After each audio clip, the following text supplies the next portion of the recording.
The monetization focus inside of Diablo Immortal could be changing, and I believe that it may be. Today I'm going to be backing that up with some evidence that I've found through some patch notes and just from kind of putting together my thoughts about the monetization inside of Diablo Immortal overall and kind of how it relates to the future of the game. Now, just yesterday I put out a video sharing with you guys the new PvP mode that launched over in China. This is a game mode that, as we can see from that thumbnail, let's take a look again, it's gonna have 0 resonance, level 1. This is a game mode that is not going to in any way take any money that you've spent inside of the game and put it towards your ability to be victorious in these battles. All right, that's the first thing. Now, when we think about Battlegrounds inside of Diablo Immortal as it sits right now, Battlegrounds is very much built on resonance. It's built on, if you have more resonance, which means more gem power, which is something that is purchased, you have better chances of winning. Of course, your build matters, of course, your skill matters, but it's very heavily built upon resonance inside of the game. So, with this being the game mode that has that main focus, as well as, of course, the Shadows and the Immortal events, which, let's be honest, we do that to grind throughout the game, right? There's not really a huge part of us that says, oh my God, I just want to be the Immortal inside of Diablo Immortal. Maybe in the beginning, but really not anymore. That's not what it's all about these days. So as we see new game modes come to the game, such as a battle royale mode that is legitimately battle royale. Yesterday I put out that video. I put it out later in the day. Red October fed me a lot of that information, and I was able to compile it into a video really breaking down to you what this game mode looks like from start to finish. If you missed the video, like I mentioned, it came out late yesterday. Go take a look at it. But let's talk about the strategy for monetization overall and a what if. Now, Diablo Immortal was being developed for years. Let's say safely a 4-year project before it actually launched. If the game took 4 years to develop through both NetEase and Blizzard, salaries at NetEase and Blizzard, that means that for 4 years, that project was in the negative, making $0 and spending hundreds of thousands of dollars probably every month or so to actually develop the game. I actually have no idea how much it cost to develop, but it was probably quite expensive if you ask me. Now, what if the monetization strategy for year 1 of Diablo Immortal was different from what they were expecting the monetization to look like inside of Diablo Immortal for year 2? Year 1, everyone was upset. Monetization was all about resonance, people buying legendary gems, spending $100,000 to max out their account. You have the whales inside of the game that have spent crazy amounts of money. Then you have the people like myself, low spenders, free-to-play players, and people, of course, in the middle. But what if that was the year 1 strategy? Recuperate all of the money that was spent to develop the game. In year 1, they made millions of dollars. Many, many millions of dollars, which recuperated all of their costs to actually develop Diablo Immortal. As it sits now, Diablo Immortal should be in the green, which means Diablo Immortal had made enough money to pay off all of the expenses to develop and to continue developing the game, because as we know, monthly updates keep coming. What if now the strategy is shifting? Not meaning that you still can't buy resonance, that there's still not pay to win mechanics, that Shadows and Immortals are still going to really be based on if you have more power than someone else that can be bought. Those mechanics stay, but they begin adding new mechanics in the game that are very free to play friendly, making the community happier and happier over time, strengthening the game over time.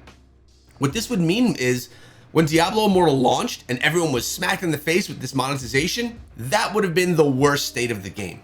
And as time goes on, as we've seen, it just gets better and better. We've seen changes for the positive literally every single month. Things get better inside of the game, we get more stuff, and activities are reflecting what we want to see.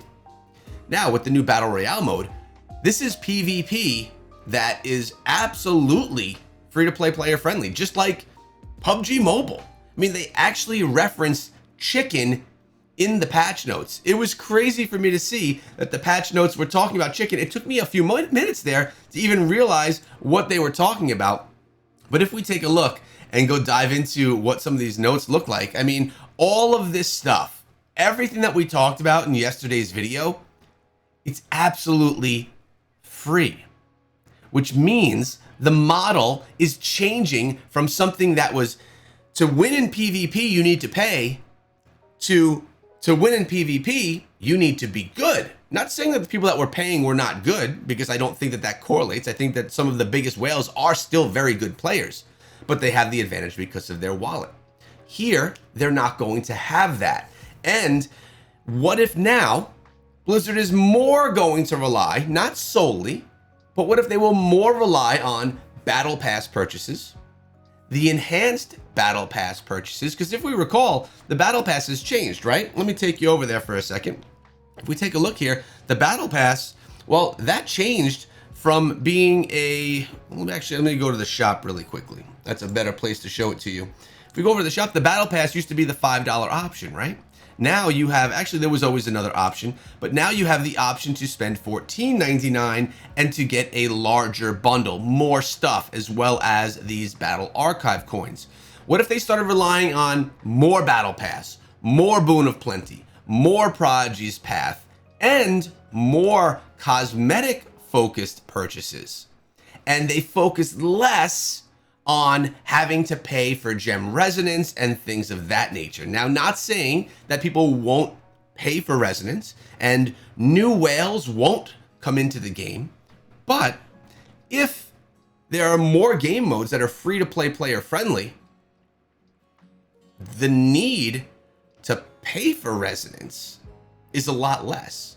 If Shadows versus Immortals, any of the activities surrounding that, and if Battlegrounds are the only two game modes that are going to reflect your gem resonance and impact the game because of that gem resonance, and they continuously pop out game modes such as Battle Royale and whatever else they may come out with in the future, of course, all the PvP, your resonance doesn't matter, then the game is going to start to, instead of it being tilted here for pay to win people having an advantage, it'll start to even out, and maybe even over time tilt towards free-to-play players can play this game and they can play 99% of the game and enjoy all of it, except for this small game mode here that requires gem resonance, which requires you to heavily open up your wallet. So the first question is, how will whales feel if you spent 100 grand in the game? And now, yes, that's an exaggeration. There are people that have spent that, but I'm not saying that all whales have. But let's say someone spent 100 grand side of the game. How are they going to feel about all these new game modes coming that are free to play? Is it them having wasted their money? They could still dominate in Battlegrounds, but what if all the free to play players stop playing Battlegrounds? Then all we have are whales against whales in Battlegrounds, and that advantage is null. And then they're just all fair fights because everyone up there is all paid together. It changes the dynamic of their gameplay, and it changes what it's like for them having spent that much money. But we can't hate on the whales. The whales are the ones that have been heavily supporting a game that we play every day. For me, for a year, I've spent $5 a month. Again, I spent about $200 on launch that I had from beta, then $5 a month until just 30 days ago when I bought a Boon of Plenty. The Boon of Plenty, I actually will purchase again. So I'm going to be purchasing the $5 Battle Pass and the Boon of Plenty every month. That's $15 per month. I am a very low spender inside of the game. I should be thanking, as should you, all of the whales who spend hundreds of dollars, thousands of dollars, or hundreds of thousands of dollars, because they are the ones that are really keeping the doors open to Diablo Immortal. If video games stop making money and start going in the red, and it costs more to make the game and keep up with it than it does they're making, that's how doors get closed on games. So let's thank the whales for spending to keep this game more secure, and to keep updates coming every single month, and to keep a new Blood Knight class jumping into the game. This is all positive stuff. But I do believe that the game is shifting. We don't see other game modes coming that are reliant on resonance. I can't think of any. If you can, let me know down below. Maybe I'm missing one. But everything that we've been talking about, the fractured plane. Now, it's not PvP, I know, but it's a game mode that has no focus on resonance. The new PvPvE mode, where you have the opponent on the other side of the glass, you're on this side of the glass, and you're fighting hordes as they come. That had nothing to do with resonance. This new Battle Royale mode has nothing to do with resonance.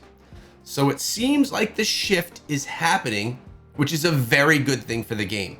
This would mean all of the upfront expenses have been paid for by Blizzard, and now their cost to operate is a lot less than it was year one, and possibly they can support the game off of battle passes, services within the game, and cosmetics.